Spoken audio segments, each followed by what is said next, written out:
This episode is brought to you by Arlon Graphics, a trusted source for high-performance cast vinyl. This is their new product, DPF V9500, which is a high-performance, non-PVC polyurethane product that is made for highly textured surfaces like this.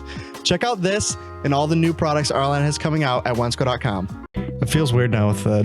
No, I know the intro music is here, so it's the whole thing is weird. I'm used to it just being me when we do the intro, but anyways. Let me start. Do you want to start? Hey, I just want to apologize for not being here last week. I hope last week's episode was decent, but it was just those two idiots, so it's probably terrible. So if you skipped it, we understand. But go ahead and introduce this one. I'm back. All right. Thanks, Mikey. We appreciate you coming back. Mike. From Grand Rapids, Michigan, it's the Slightly Serious Sign Podcast, starring Mike Hall, with his co-host Tyler Hall, and their sometime sidekick, Domingo Tobar. We invite you to join the show with today's relevant sign industry guest. And now, ladies and gentlemen, here's Mikey. Hello, welcome to episode 84 of the Slightly Serious Sign Podcast. Yeah, we're still here. They haven't taken us off the air. Rick said we got an award for best Wensco podcast duo in September of 2026. So there was a lot of competition. No, not a single other one. So that's kind of how me and Domingo prefer to get our awards when there's nobody else trying. That's the only, I mean, listen, that's the only way you guys could win. That's probably true. If you're the only one playing. Yeah, but it's still a win in the column. I was going to say, it's a win. Yeah, I haven't gotten a single loss. I don't enter unless I can win. You still got your participation trophies up at home too? No, I think they're at your house right now. Oh, that's nice. I don't think when Domingo played sports, I don't think they gave out participation trophies. No, we did not. You either won or you lost. Just plain and simple. Did they give out trophies? You know what? Oh, yeah, they did. No matter if I won or I lost, I always got yelled at by my parents for not playing hard enough. So it didn't matter to me. Win or lose, I know I'm in trouble for something I didn't do right. Win or lose, you were a loser either way. That's what you're trying to say. Yep. Yeah, good to know. That just means there's always room for improvement. Yep. Either way, I knew I was walking home. Every time. Broken leg or not. Yep. And this is a true story. Broke my leg during a soccer game. And my dad came over to the sideline, said, hey, he really needs to go back in. Talk to the trainer. Trainer tried to take me up, tried to send me back in. I tried to run again, couldn't run again. And the bus came back, and it wasn't far to walk home from there. Walked home from the bus. That night we went out to, I think it was the mall. It was when the new mall was just started that we still call the new mall. Walked around the new mall. They're making fun of me for limping really bad. The next day I went to school. And when I came home we actually got to come home from school early because I remember there was a tornado warning and then it stopped, so enough time to get everybody home. And my mom said, okay, I'll take you to the doctor, but we know there's going to be nothing wrong with you. You're just faking, blah, blah, blah. Doctor comes in, broken tibia. Like, completely broken. He's like, he shouldn't have been walking. Like, they were making me walk. They were not only making me walk, they were making fun of me for walking. Well, so true story. Yeah. Tried to walk off a broken leg. Didn't work. It's just like when you get a bruise, your mom spits on it. Hey, you're good to go. Get back out there. Yeah. Yeah, if you didn't hurt yourself, you weren't trying hard enough. That's the rules to live by. So anyways, Jay, thanks for coming. We appreciate Jay. you. Yeah, absolutely. This is great. And nice to be a part of the trauma story and how you've recovered here. I haven't recovered yet. Yeah. So do you have any trauma stories as a child? I do. We're drinking the wrong beverages to get into trauma stories. Well, children, hey, he's got a cooler over there. Open it up. Let's go. Well, we can't put anything in this Coke? No, unfortunately not. I don't drink. Good call.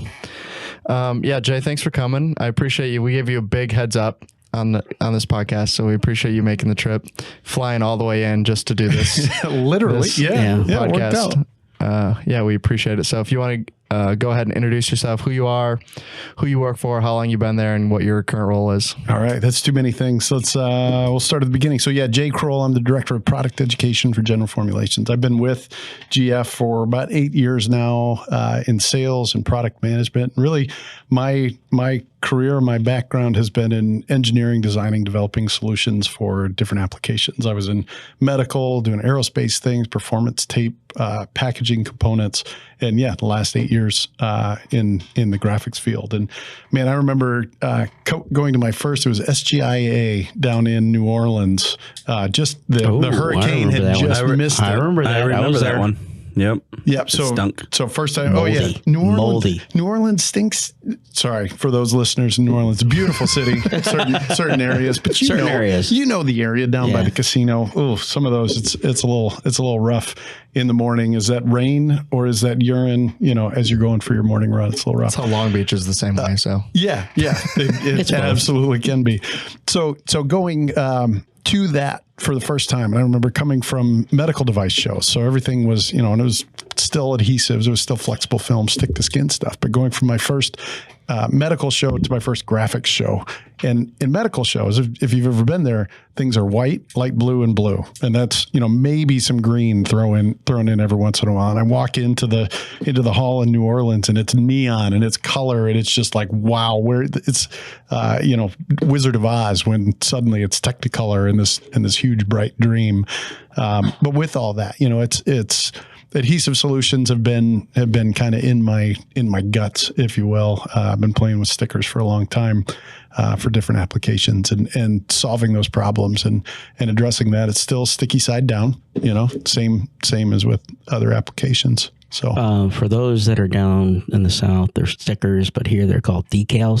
So I just want to make sure that we're talking about the same thing. Or north of the border, decals. I found decals. That was neat. That might just be the UP though. It might be their problem. Yeah, but when you said you were at the ISA show, so you walk in and all you see is this. Wow. Yeah. Right. Oh, and then you smell. What is that? That's ink. That's solvent. Yeah. That's true solvent. That's I remember doing that. A little different feel, but I was working for a paper company at the same time. And so if you've ever been through paper country in central Wisconsin, Mosinee, where it's a pulp mill and a paper mill, man, it just smells like wet dog dragged through the sewer, like really gross. And the lifetime paper guys would be like, smells like money. Yeah. Which you've heard your sign guys say about the solvent room and the screen inks for years. Yeah. If you walk in your shop and you don't smell that smell, it means might as well go home for the day. You're not making money. Printer's not printing. Yeah. So you moved into this newer role how long ago now? Yeah, so in May, stepped in formally into the Director of Product Education role. And with that, I mean, a lot of my background history has been engineering solutions and then how do we talk about it? In education, I had more of an education or a teaching philosophy and psychology background. How do we talk about it? What's a way to make that resonate with people and engineering background as well. So and then how do we develop the solution in a way that meets the need? And then how do we talk about it? How do we constantly push and make things better too? So this new role, I get to take some of the stuff that I've been doing, wall graphic training as I was product manager over walls and transit materials and cut vinyl, teaching people about wall graphics. Cause Tyler, you did the install in here. Good job. Not great job, right? Good job. They didn't even clean the walls. No, it's They didn't even, there was drywall he didn't dust on the wall, and he just literally wrapped over that drywall dust. I remember seeing worst case scenario. This is it. I remember seeing some lumps in the back. I'm like, did you clean the wall? He goes, nobody's going to see that. You go, it's worse than that. They're going to see it. There's screws in the wall behind the vinyl right now. Very good. I ain't got no time for that. Yeah. Well, I was going to mount that up over it. And originally I was thinking, nobody will see it. Then I just realized it's clear. People actually probably would see it. Nobody's noticed so far. So we can talk about proper training, proper materials, and best practices, and then we can talk about reality. And I've been on sites where they're installing material and it's brick block conformable wall stuff. And instead of even brushing, there was a restaurant in Chicago that they were installing our new 885 AE. So the rough mark cast stuff. There's kind of a beta demo, really, really cool install. But I'm watching the guy as he's installing and he goes to lift it up and chunks of brick and concrete are coming off. I'm like, he didn't even brush the wall, like not even lightly brush the wall on a raw brick, unsealed, unpainted wall, and everything's coming off with it. And okay, you may have just destroyed that panel. And he's like, no, I got something for you. And he grabs, I think it was primer 71, the stuff that's like silly string. And he lifts that thing up and he just coats it like crazy. I'm like, oh, all of this could have been avoided if you'd just taken a minute, prep the surface, prep the wall, prep the job. He's like, nope, gotta get her done. And just, I think him and I would get along well. You might. I do always find it funny when you sit in some of these trainings, right? And you're talking about, even a remotely textured drywall surface, right? And they're like, oh, going through the whole process. Oh, make sure you clean it, right? You don't want any dust or dirt. Right. And then that same film is going on brick. And you're like, so you're telling me on drywall, I need this thing to be spotless. But yeah, I can take this film. I don't care how well you brush brick once you get outside. That thing is just dirty inherently. Yeah. So you're like, I get it, right? You want it to be as clean as possible. But at the same time, you're saying like, okay, clean this as well as you can. And then on brick, just like brush it. Just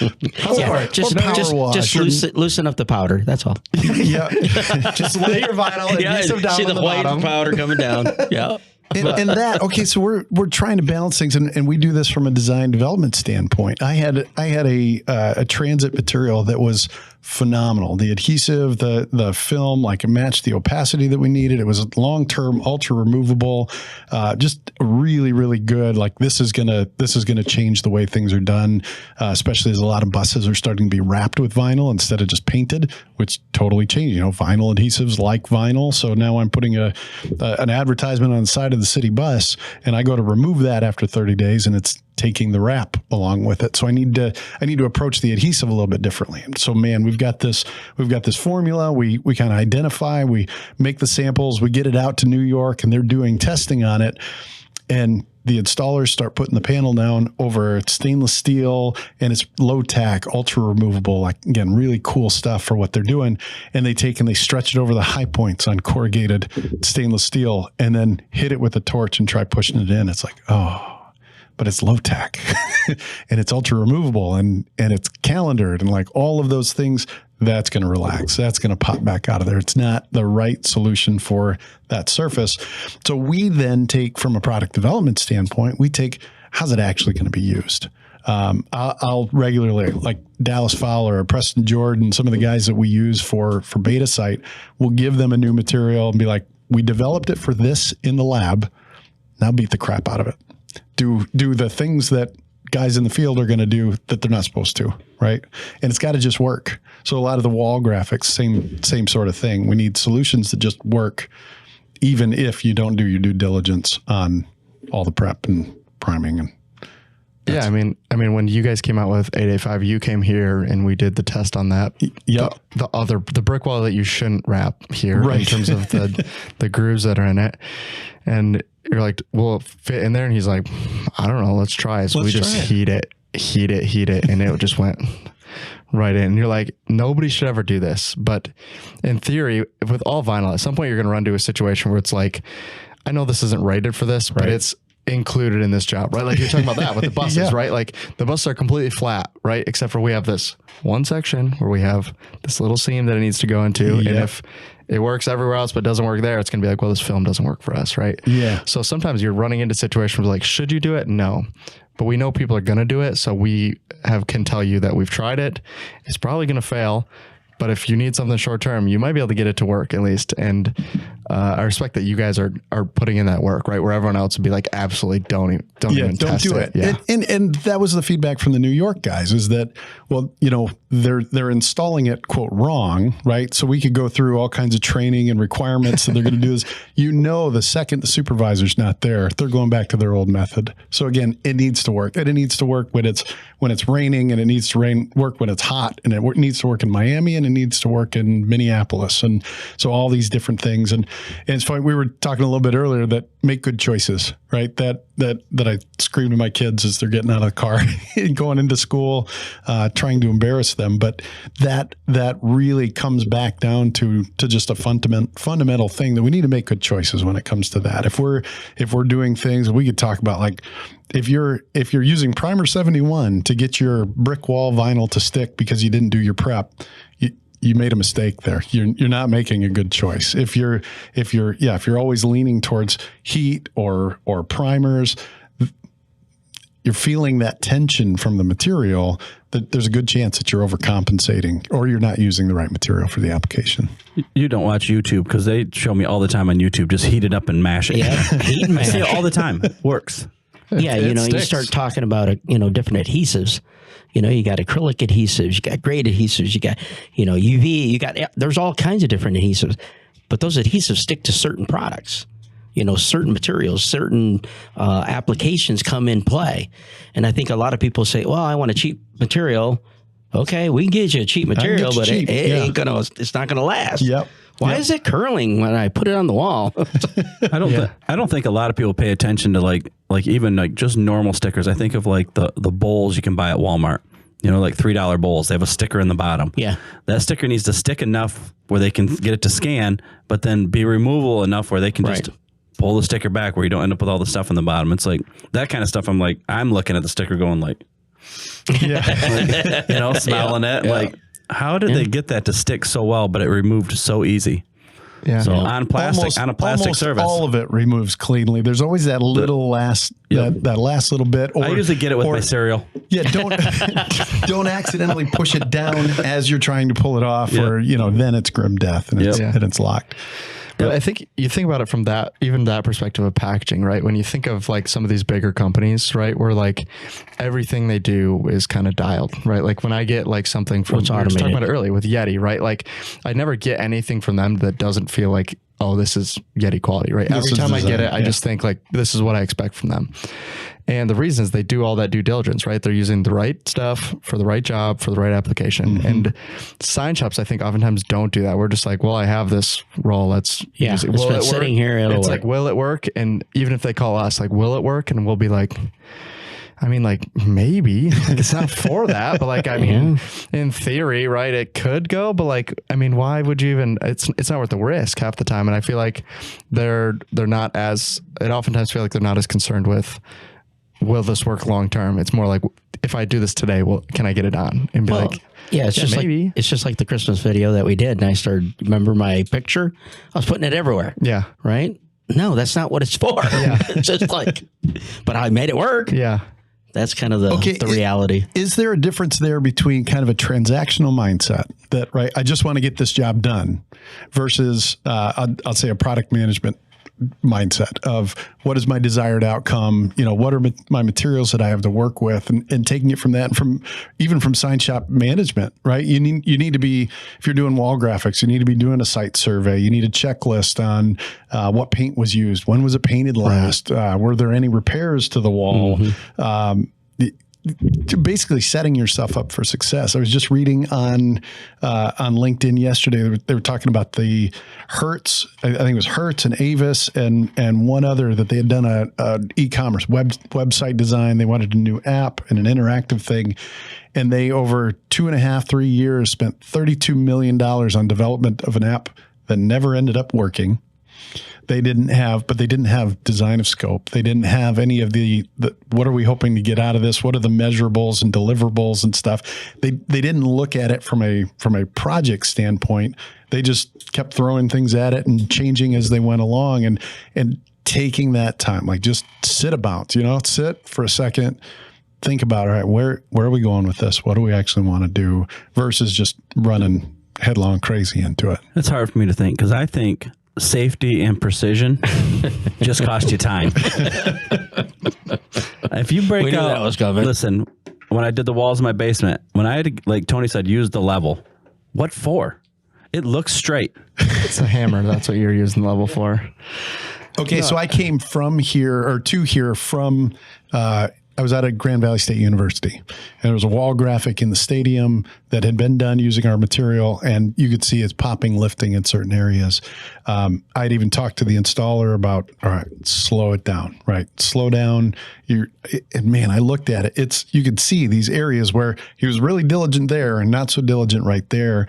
And talking to the sign shop that he'd done the install for, and they said, well, we told him that it needs to be all sealed down. And his response was that that's not realistic for us to go and spend that time and slow heat and slow roll the entire wall mural that's out there. And then I'm with Matt Ferguson out in Boston yesterday, and he's talking about, I think it was a 30-foot by 75-foot mural that he and a buddy did. It took him 2.5 days to heat roll that whole thing. But taking your time, slowing down on stuff like that. You know how many times the installer's been back to Grand Valley to lay down edges and reheat and like, okay, is it more expensive to do it right the first time? You know that, right? Yep. Yeah, I think it's funny when we comes down to cost, right? A lot of times you're having a conversation, hey, we're trying to do a van, right? The van's what it always comes down to. It comes down to a van, right? And you're like, this is the material I'm using. How much is this material, right? And you quote them. They're using calendar and you quote them casting. Oh, that's way more expensive, like per job cost. And you'd be like, okay, yes, but like, and some of them, maybe they want to redo the van 4 times, right? If you want to redo the van 4 times, like, and that's how you make your money, okay, you do you, right? But if you don't want to have to touch it again and you're going to put it on there and you want it to be 5, 6, 7, 8 years that it's going to be on there and then the van's going to go away, there's a right material. And if you do the installation right, you're never going to touch it again. Right. And it's never going to change. It's going to look the same 6 years from now as it does originally. You're going to get some fading in there. But besides that, I mean, no one's going to notice, like, it's not going to start peeling off. It's just going to be on there good, like permanently.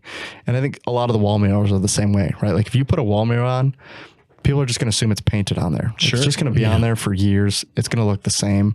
You'll get fading, which is the same thing that paint does. It's not any different. So, but all of that just comes down to if they're willing to do the work up front and do it properly, I guess.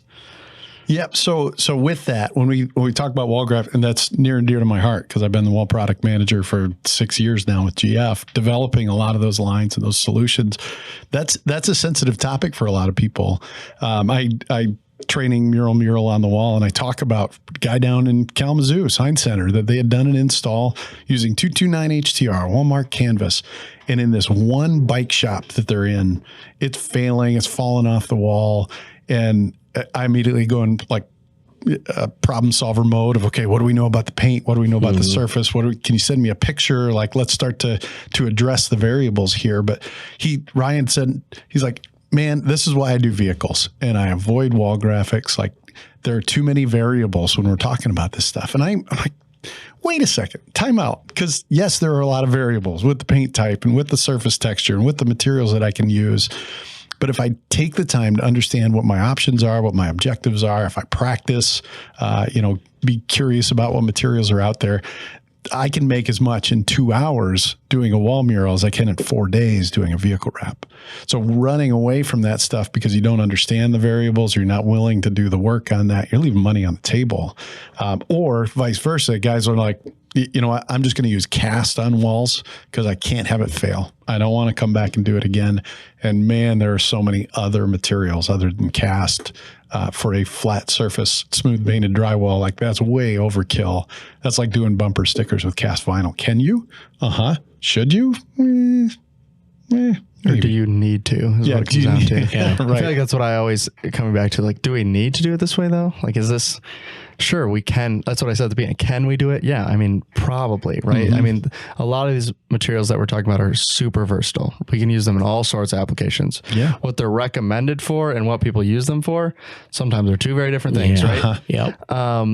But oftentimes it just comes out to, yeah, we can, but like, should we? Should we do it that way? So how do you filter that? How do you help somebody navigate that? If they call you and they're talking through, they're like, hey, this is the material I have. Will this work for the application? How do you walk them through that? No, it will not work. You need a different roll. You need buy more vinyl. Yeah, you need five rolls of this product. You better try 4 of them. You got to test.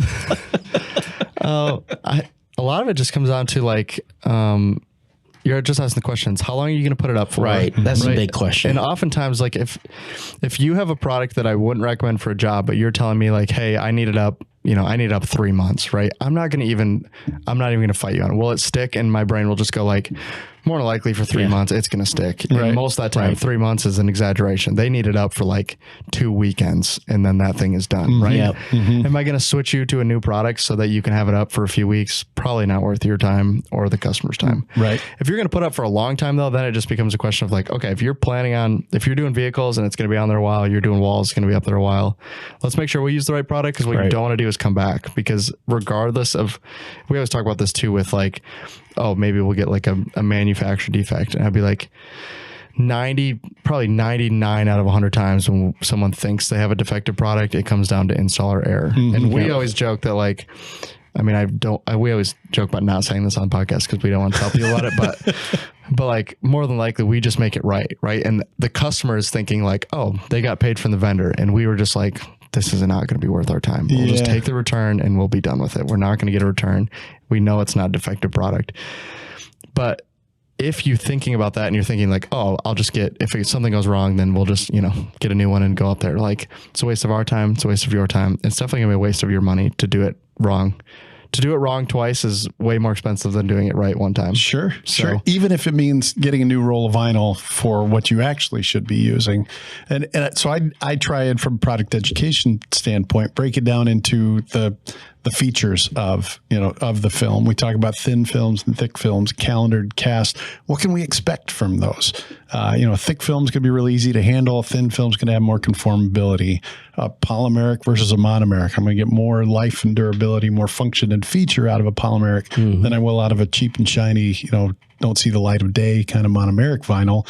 I'm not going to wrap a car with a monomeric. I'm going to do high-end calendared or cast to go with that. And we talk about tack and bond and understanding the surface. I think actually understanding the surface, what you're sticking to, that is the most important thing. And that is the pivotal element that the adhesive and the film, really the solution that you go to, is all based on what am I sticking to. So if you don't understand that part. Yeah, I think the biggest thing is that we do have a lot of customers that call us and they ask us, which is the key point of this conversation. Because if I know there are some shops, and I'm not going to mention any names, that will say that I have this roll that is sitting there, not making anything on it.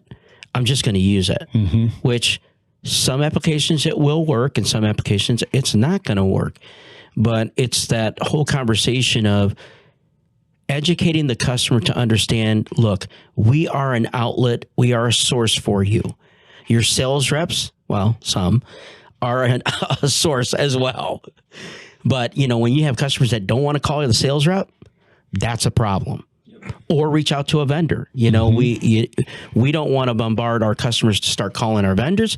We want to be that middleman right there. We want to be able to educate our customers. I know that there are a lot of competitors of ours that just call the vendor, and that's not how Wensco works. Sorry to interrupt you guys, but I just want to take a minute to talk about Nakusa, the name behind our tape. Our tape's the #1 application tape out there, but they are more than just tape now. Nakusa has a full range of products out there. Their new one is called NextBond. This is a UV cured adhesive. Why does that matter? It's an eco-friendly and durable option, but comparable to most of the eco-friendly options, this is a cost-effective product. So if you're looking for an eco-friendly product or a durable product or just in general a good vinyl, NextBond is going to be the one for you. This is available at Wensco.com as well as all of their other products. So check it out at Wensco or reach out if you have any questions. Oh, and don't forget to use your Nakusa bucks. Have you heard about Metamark? Metamark is a company that sells premium graphic solutions for commercial and fleet signage. So whether that's walls or it's vehicles or it's tables or doors, we loved it so much we put it all over the podcast studio. So you can check it out on our videos or at Wensco.com. We talk about be curious. I mean, we've mentioned it probably a few times this, but that's oftentimes what it comes down to, right? If you have a job and you haven't done it before, it's a wall surface you're unfamiliar with, like what we would prefer you do was call us ahead of time. Yeah. Because usually how this phone call works, it's like, hey, what do you guys recommend for brick walls? And you'd be like, oh, I recommend, here's a couple I would recommend. And they'll be like, okay. I would only recommend General Formulations. Yeah. I appreciate it. GF 885. Yeah. 885, 285. That's all I would recommend. You can even do high tech permanent. We focus a lot on removable films, and I realize that from GF. that all of our wall products are removable. And why do we do that? We do that from it's point of purchase. It's going into convention centers and things. I know shops that only use 230 Automark and a matte lam for all their wall graphics. It behaves like a cast. You're looking for that cast feel on walls. You don't need a cast film. High-end calendared, shoot. It's great. It's still aerograss and workable. Others that they're like, we use 201 HTAP. We go with a high-tack permanent because I don't care about removal. I just want it to stay. I can't have it fail. I don't care about removal. That is not my problem. It's going into a hair salon that they're only going to be in that space for 3 years, and they're planning on a new build out when they go. So yeah, permanent is great, but there are trade-offs with that too, right? That I lose my workability. I can't reposition that panel, especially if I'm using high tech and they only primed the walls and it's like contractor grade, let's say. You know, you lose a lot of that. Yeah. So, but I always feel like the conversation goes like, oh, what product do you recommend for brick walls? Right. And you'll be like, oh, I recommend A, B, and C. And they'll be like, well, I tried this and it didn't work. You'll be like, this is too late. We're too late in the conversation here. Okay. I got to repaint the wall now because it's permanent. Like they're hoping. Took the drywall off. Yeah. They're hoping I was going to say, I can't match this color. Whatever they use. Whatever they use. So then they have a way out. But then they're like, yeah, you're like, you already put on the wall. What are you calling me for? I printed it. I tried installing it. Any ideas on how to fix this? It's like, well, I hear you guys have paint. Can you match? Do you guys sell Sherwin-Williams over there? I tried this product, not recommended. I can tell you that much. Yeah, but I have to go to Sherwin-Williams today, and that's like the enemy right now. It is. Oh, but I still have to go there. Like they have the paint I need for my house. That's everybody recommends it. You can always go Repco Light. Everybody says get this. It's because I need the matte black. What do they call it? So it dries before it hits the floor. It's their word. Oh, they're something like dry, ceiling fall, whatever stuff. Yeah, dry fall. Dry fall. Yeah. Matte black dry fall. They said is the best ceiling paint you can get for what I'm doing. So that's right. You're spraying the. You have exposed rafters and that's it. He wants to spray it. Fire extinguisher stuff going on up there. Oh yeah. I'm gonna spray everything. All the packs, everything that's in the ceiling in the basement's getting sprayed matte black. There you go. It's gonna look like the Batcave when he's done. And then we should probably get him a Christmas gift with little neon stars that light up. For the kid. I know exactly what you're talking about. Yeah. Hey, we'll go over there one night and just put them up there. Yeah. Speaking of adhesive, those things not recommended. Yeah. Don't leave those things up there. I don't know what adhesive they use on those things. Not good though. It doesn't come off. The little glow in the dark stars with the little adhesive patches. Yeah, those even razor blade nasty rubber based adhesive or high tack solvent stuff. Oh, now that we say that for the kids. How many kids do you have? Oh, married? How long? So, all right. We're going backwards. Tyler never asked the question in the beginning. He's supposed to ask that in the very beginning. Your family. So I'd say 3 plus 2. So I have 3 of my own. Okay. 23, 19, and almost 16. My daughter. Okay. And then my fiance has 13 and 10. So, okay. So you got a. We'll be adding a couple onto there. You got a basketball team. Got a basketball team. I like it. One of them plays wheelchair basketball. The others, around. A couple of them are around. But a lot of hockey kids. The younger 3. My daughter's a sled hockey player here with the Grand Rapids Sled Wings, which is pretty cool. Double amputee, and like if you've never seen it, it's crazy. Kids sitting in sleds with little hockey sticks that have spikes on the end, and they're chasing around the ice. And she is a brute. She's just pretty solid.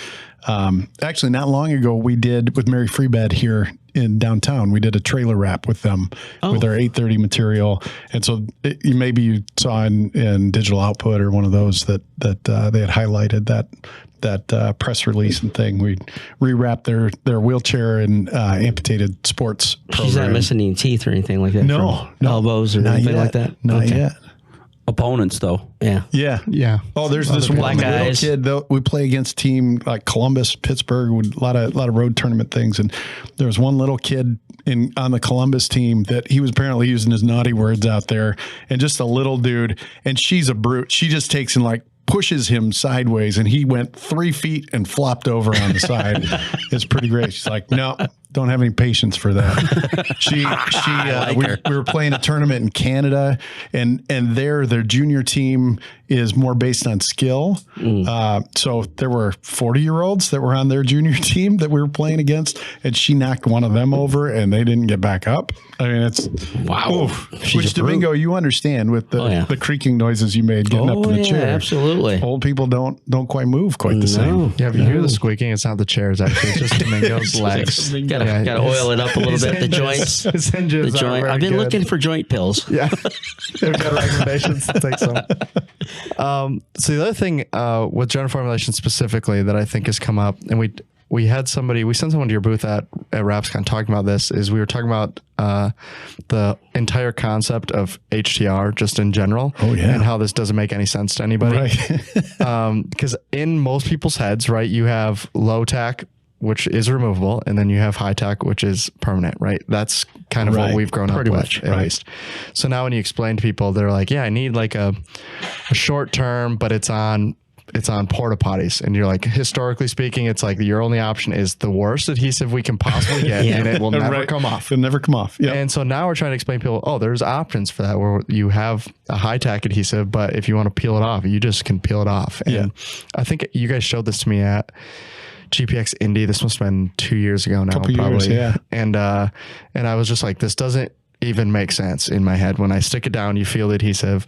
So if you want to explain kind of what that is and where that fits in, where people might not know that they should be using it. Sure. Well, and to like help wrap your brain around a little bit more, do you know any low tack permanent adhesives?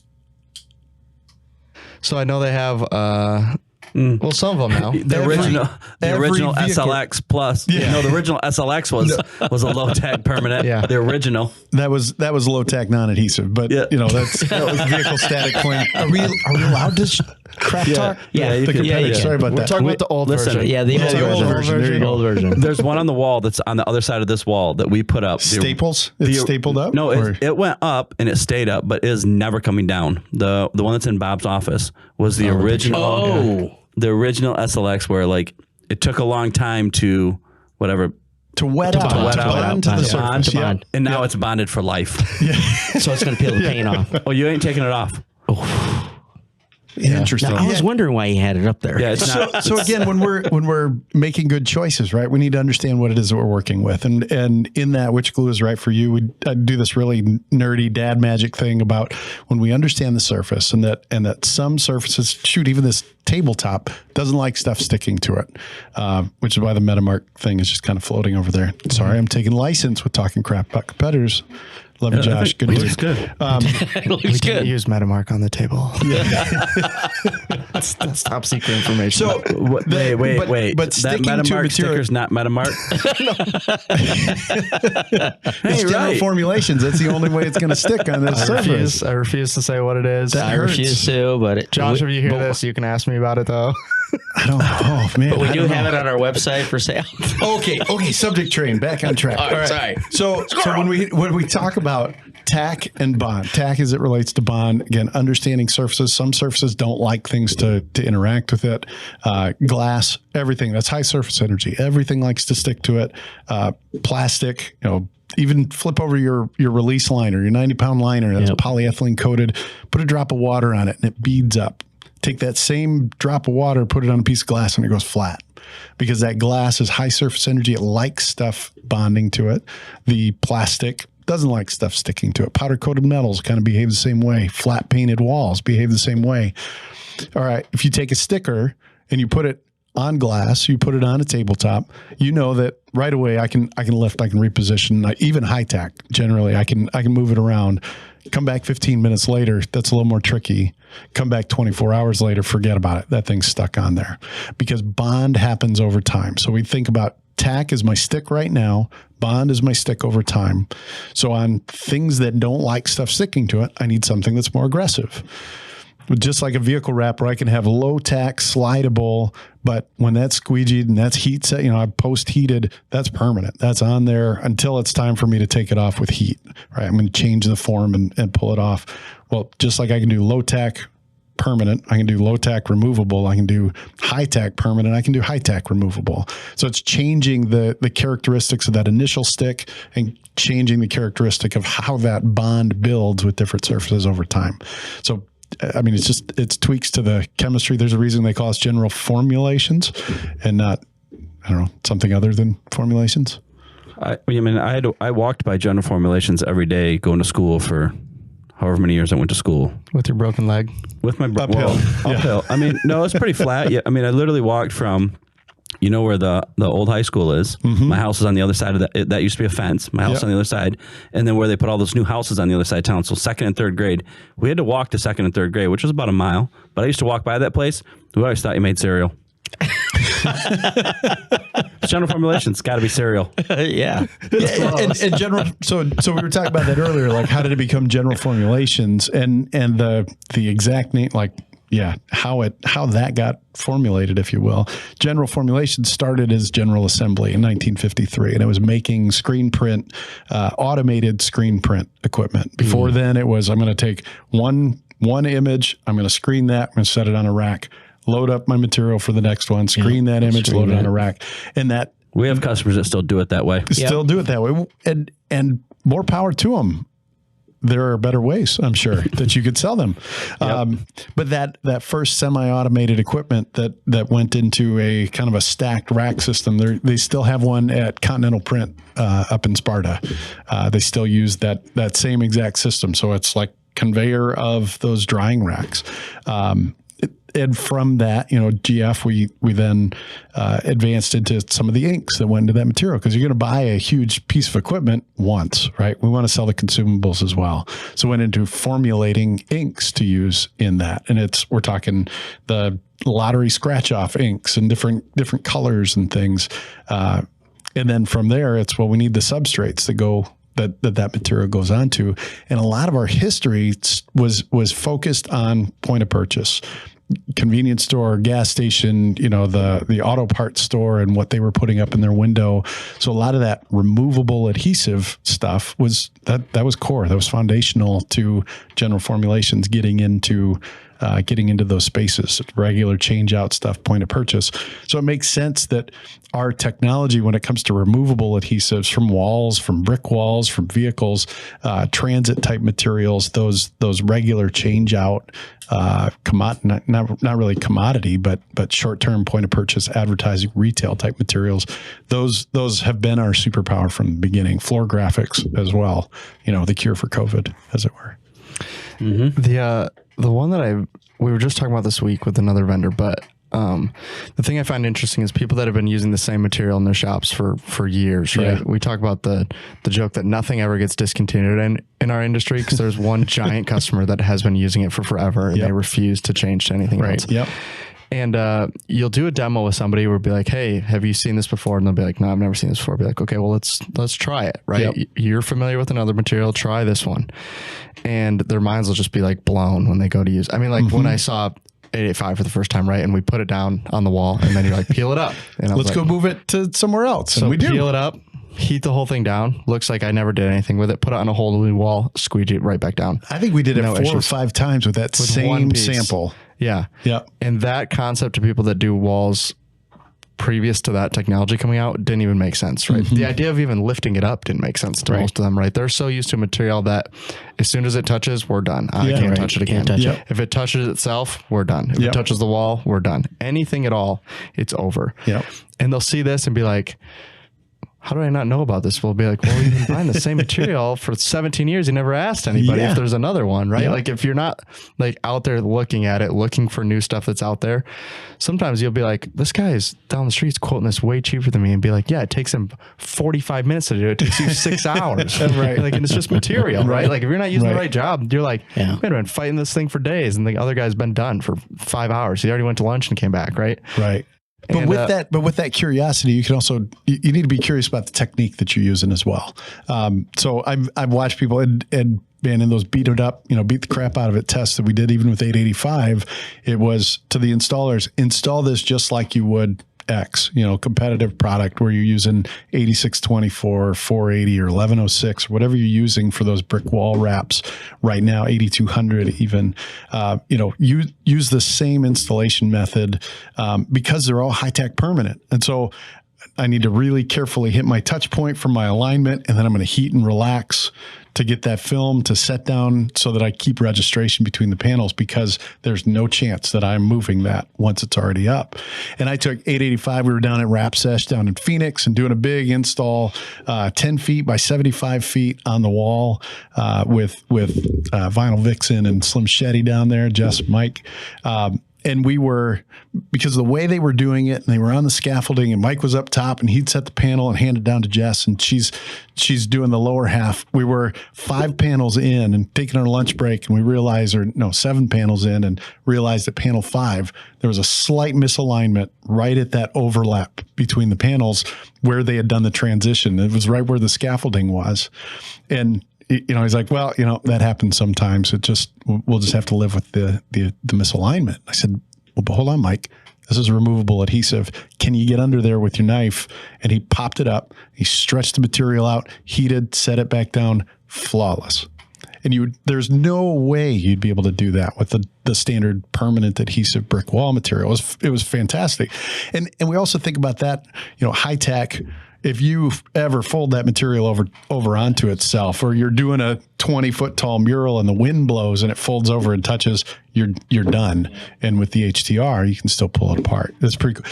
Again, we're thinking about what is the most user-friendly, install-friendly, workable, usable design that we can do for that solution. That one, I'm pretty proud of that one. Yeah, you look at it from, you talked about the beginning where you're looking at it from, okay, here's what we recommend you do to it, and here's what people actually do with it, right? And when we did the wrap classes with 830, like the demo that we always do at the beginning, is stretch that material out as far as you can, right, where it looks horrible. And we did it in like a 5-gallon bucket, right? Push your fist through as far as you can, and then just heat it and watch it come back. And the example we're doing there is one, like, realize this material can stretch pretty far. Should you stretch it that far? No, but know that it can. Second thing is know that, like, if you mess something up, you almost always can fix it. We joke about this all the time in the wrap class. Like, it is so hard. Previous to you touching it with a knife, it's really hard for you to mess something up that we couldn't fix it, as long as it's the same day, right before that starts bonding. But if you're not using any material that has that baked in, like the real world application is, a lot of times you're going to mess something up when you're doing the install, right? You're not paying attention to your squeegee, be like, oh shoot, I messed it up.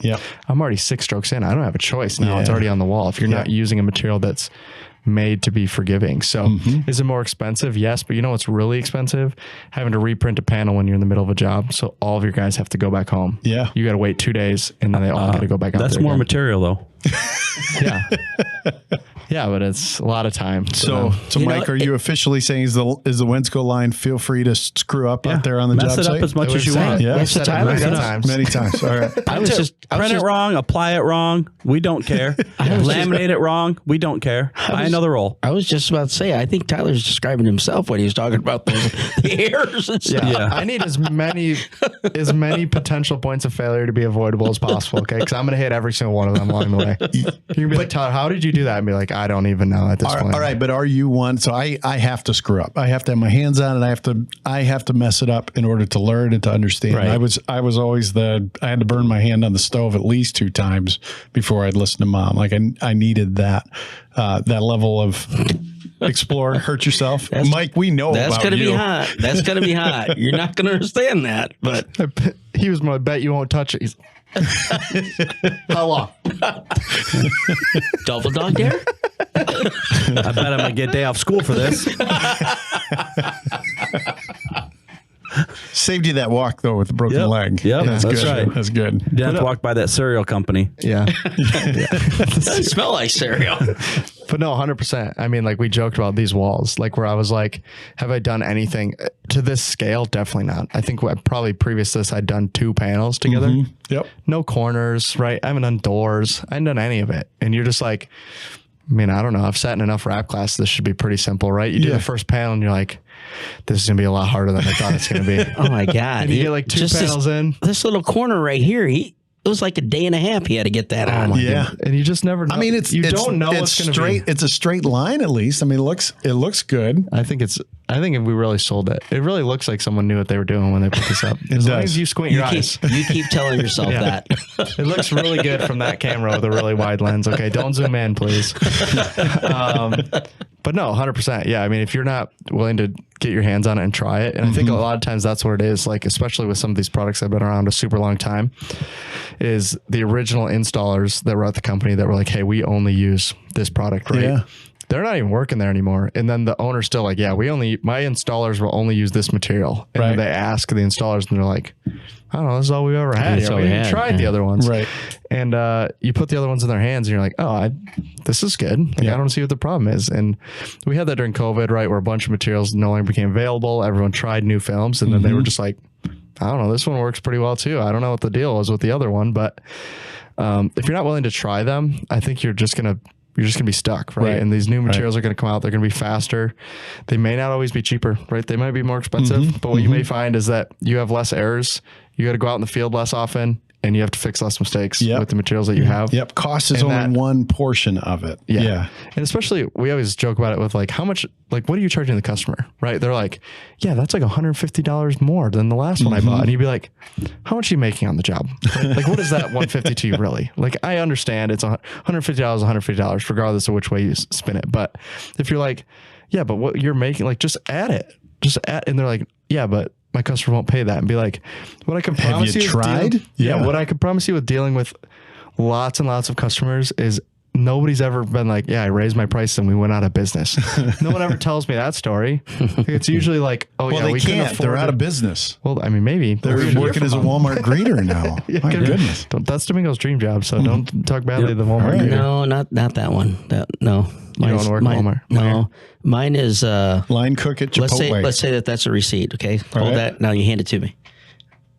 Oh, yeah. The Costco. You want to be a Costco checkout person. You don't even have to do that anymore. Your job's getting automated away before you got to it. Before you got to retirement. Great. I came and took it from you. I got checked at Walmart just recently. And normally you have like old white guy status. You just walk by, right? Like, I'm sorry if that's politically incorrect, but it's true. You have old white guy status. Just keep walking. You just walk by. This guy's like, I need to see where the receipt. So I had to show him. You want to know how? We should just tell. Let me tell the whole story. At Walmart or at Sam's Club? At Walmart. So Tater, I was in Walmart. I needed a trash can down for by my washer and dryer. Tater sends me a picture. He's got this little like 32-inch TV in his garage. So he pans around in his garage. I'm in Walmart. Looked at that 65-inch TV. I said, sending him a picture later. Put that bad boy in my cart. Got home. Put it on the wall in my garage. I said, oh, that's a cute little TV you have in your garage. He wrote back, you jerk. That makes sense. Yeah, that checks out. But yeah, I mean, I think that was a pretty good conversation. So before Mike derailed us, we were talking about kind of trying new materials and sample culture. No, that's fine. And I agree with that. So from a product education standpoint, I've started to develop some poster size samples, and we do this for vehicle wrap materials because sending a little swatch book is not enough material to play around with. And sending a sample roll pretty much guarantees that you've got something new that's going to sit in the corner of your shop for 3 months. I've said that since the day I started here, because I always used to send 5-yard rolls and then 5 yards of laminate. Yeah. Nobody's going to print it, laminate, and then try it. Why don't you guys just print them? Yeah. Yeah. So that we've got a bunch of posters with different wall materials so that you can, and that was an education thing of Walmart light, so 227, 3.4 mil. We've got the traditional 226, so I can feel how the thin film feels versus the thick film with the same exact adhesive. It's a totally different experience. It's a different install. It's a different look on the wall. And the HTR, so 229 HTR, and how do those three wall materials kind of stack up? Because it's not a good, better, best for that application. They all work. It's just what's the aesthetic that you're looking for? What's the install that you're looking for? And we've got now that we're doing that with some of the window graphics as well, and we'll continue to expand because in a quick demo, hands-on in the shop, to experience different materials like that, I think is super valuable. Instant feedback, again, on walls and windows, especially vehicle wraps. You may need, I need to play around with the panel. I may need some additional training, and we're working on developing that as well. Additional training for what are the best practices with this film? What are the best tips and techniques and everything? I think one thing that you hit on was that we probably should add is that a lot of the times there are novices out there, and there are very experienced installers out there. So they know the tricks and the tricks of the trade, But if you get a product like you're talking about, just a sample so that they can play with, I guarantee you a novice versus an experienced person, they are both going to do it differently. Yeah. And that's the whole key of getting that product in your hand, to just try it and figure out what works best. Because there's going to be people that can just get it, put it on, and they can go around a fender or whatever it may be. But then a novice is going to be like, all right, I got to touch this point here. And, it's just like, yeah. So with their hands. They start squeegeeing it right away, and then they're pulling it. Yeah, and then, pull it and then rip it up and pull it back. Yeah. I mean, you can learn all that stuff on YouTube. Yeah. Listen, if you heat it up enough, it'll stick. Heat and smash. Yeah. Heat and smash. What they say, forever. It'll never pop back up. That's what it says on the YouTube video. The question for you, do you watch those YouTube videos and go like me, like I'm just shaking my head like that's not even close to right? Like there's so many, there's some good ones, but there's so many bad ones that are like, oh, do this. And like, he's literally got it so hot that it's melting, and then he sucks it around the mirror, quickly trims it. Tomorrow, you're going to see half the mirror. Yeah. Yep. Tomorrow, you will see the mirror. Yeah. I know because look at my truck. Yeah. Again, we know how to do it wrong because we've done it. Yeah, because you've done it. And I've seen it. When you watch that video, I say, yep, I've done that one before. I can tell you what's going to happen. Yeah. But yeah, I mean, half the time you're like watching those videos and you're like typing out the comment. You're like, nobody cares. Nobody's going to read this comment. Yeah, nobody's going to read the comment. Yeah. I am going to start installing this differently. Thank you, Tyler. I appreciate that one. Not only that, I'm sending you a $10,000 PO for the material and the tools you recommended. Here's what you should use and why. They don't care at all. Yeah, right? probably not. But I mean, that's kind of what some of these people are running up against, right? Is they're running into people that are installing out of the garage poorly. Yeah. They don't understand how many of their margins or how much money they need to make. And you're like, how am I supposed to compete with them? You're not. That's what I keep telling them. You're not supposed to compete with them. They're all going to run themselves out of business. Yep. If your customer is willing to go to somebody that's working out of their garage, they weren't going to be your customer in the first place, right? They were either going to be that type of customer, or they were never going to wrap their car in the first place. That's what I tell people. But Tyler, you have 1,000 views on that one that you did it wrong. Yeah. I'm doing a good job. That's why. There's a difference between views and like valid teaching curriculum. And like I can talk about nerdy about adhesives and films and things, and I know enough to be able to install something. I'm not an installer trainer, and that's where we lean on, on Preston and on Dallas and even Justin Pate, pulling some of their lessons. So I would caution people out watching the YouTube videos, make sure you're watching somebody that's not, Joey Bag of Donuts from shooting from the log cabin. And we see them, and I just kind of look at them and just kind of shake my head.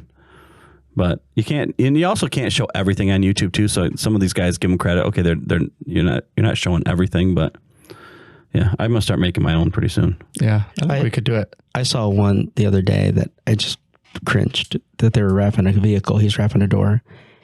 He had the handle still on there, and he was just covering it up, slicing it, and tucking it in. I'm like, stretch that bad boy in there. There'll just be a seam. Yep. Yeah, you'll never notice. Just cover it with some black vinyl or something in there. Yeah, there are 1,001 ways to do it wrong. And yeah, probably 1,000 ways that you can get away with. Just add a bunch of primer and that'll stick in there. We should do a video of what not to do.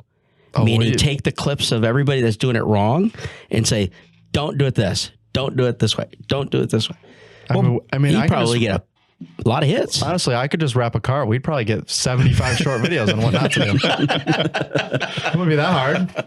All right, but you could even start with fundamentals, and that, as we start doing our trainings, we'll start with the fundamentals, and it's even how do you hold your squeegee. Yeah. How does this go in your hand? Chop, right? Or am I following one? I use the big one, squeegee school, and following my lines. I use the window tint one. Come on, what's 24-inch squeegee for the door? Guys, before we leave today, I just wanted to ask you one quick question, and that is, what is a pirate's favorite application tape?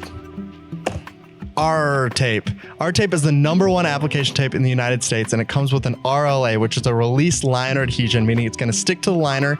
Even on cut graphics, if you roll it, it's not going to tunnel, wrinkle, or curl, or anything like that. So if you're looking for the best application tape for cut graphics out there, R tape RLA is for you, and you can get it at Wensco.com. So waste time. I got to be on site with Justin Pate doing an install, and man, that guy, he just has kind of a calming presence. He's super good at what he does, but it's just like, it's calm, it's mellow, and you watch me and it's just methodical. And when you're hacking and you're swiping and you're heating and stretching and beating stuff up, you're attempting to make accommodations versus just working with the film. And I don't care if it's these guys or those guys or the other guys. All of our materials are designed for the applications. You need to understand how to work with them. You need to experiment, play around, understand how to work with those best.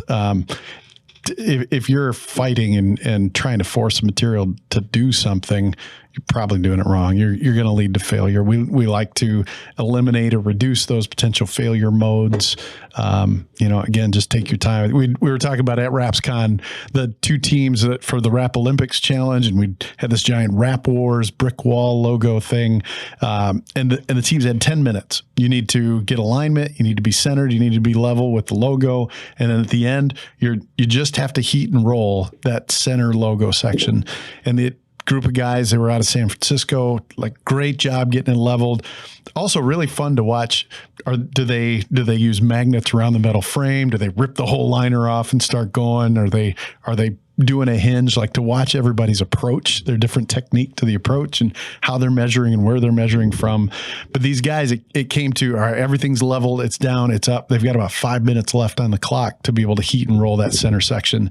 And they're both with heat guns and both with Rolly Pros. And they're just like, man, it was frantic, and their sweat dripping down, and like I'm getting exhausted just watching them do it. And they're heating and rolling one area, and they're moving to the next and heating, and it's like just frantic moving things around. And I'm exhausted. Time, all right, 10 minutes are up, guys. Okay, heat, rollers down, everything, step away. That was.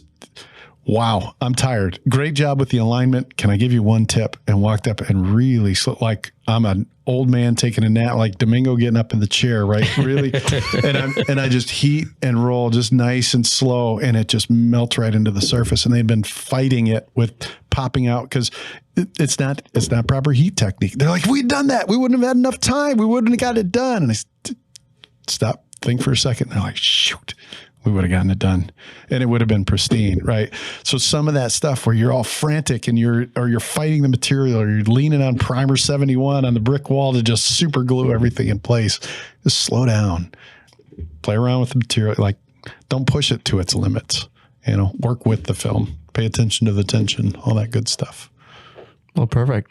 Well, I think Rick said wrap it up. Wrap it up. I was to say, I think that's a good way to wrap it up. I don't know how long we've been talking because somebody's supposed to start the clock when they go, and I did not start it. So that's nonsense. Rick's the only one that's got a timer. He says one. It's been 1 minute. 1 minute? We got a long time yet. Dude, we got another 59 minutes. We've been doing this thing for. I want one more quick story real quick. And it goes with all this, like plan ahead. So when I was building those walls in the basement, Tony said, always look ahead, always plan ahead. Like, because I've never built walls before. But what he didn't tell me is, and he said, do it in bigger sections if you can. So that way, like, it's all square and all put up. So I have this long wall in the basement, 52 feet. Did the whole wall on the floor. Oh. It's only me. Now you got to lift it. Now I have to pick the whole wall up. Like, that was Mike. Not planning ahead. Not even thinking about planning. Like, man, think how straight this thing's going to be. I got that thing perfect. Like, it's all on the floor. I'm like, man, it looks good. And I'm like, man, how am I going to stand this up? Didn't plan ahead. Same thing with rap. Like, okay, you're going to get to a point where you can't go any further. That's where I was. Yeah. Cat wouldn't help.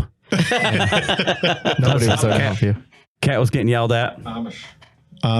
Well, that's at my Sparta house. Raisin? That's at my Sparta house. That's not across the street from my Amish girlfriend. No, it's got an Amish girlfriend. Well, she's married and stuff, but she likes to feed me. Yeah, she's just nice. Yeah. Well, Jay, thanks again for coming out on this super long notice that we gave super you. Long. We've been planning this for like a year and a half now, I think. I'm glad you took the jet down. Technically, we talked about it like a month and a half ago. So in a way, we kind of did plan. But then I was like, hey, are you free tomorrow? I think that was 18 hours ago. Yeah. That's pretty good. So, but hey, it works good. We stay flexible. Yeah, exactly. So it took you 15 hours to fly in, or 15 minutes? I got in around midnight last night. He flew here for the podcast. Yeah. He was busy, and I said, hey, can you come on the podcast? He said, I'm dropping everything. I'm flying home right now. Where do you live? I'm in Grand Rapids here. Oh, you live right here? 15 minutes away. Oh, perfect. He's giving away the secret. I was trying to imply that he flew here. I guess I assumed he lived further away, but I have a house here in Grand Rapids. Yeah. We can There you go. like that. Yeah. Oh, okay, good. And his second house is at the cereal place in Sparta. He redirected the jet to come in. I sleep under my desk The jet sometimes. Yeah. said American Airlines on it, but that one just flew it over here. That was the one. So thanks again for coming out. Thanks, Jay. This is the third time we've had General Formulations on the podcast. So we appreciate you guys. You guys have been good partners with us for a while and close to here, which makes it easier. Yeah. It makes it easier to ask people last minute to come on the podcast. So thanks again. Thanks guys for listening, and we'll see you in the next episode. So See ya. bye.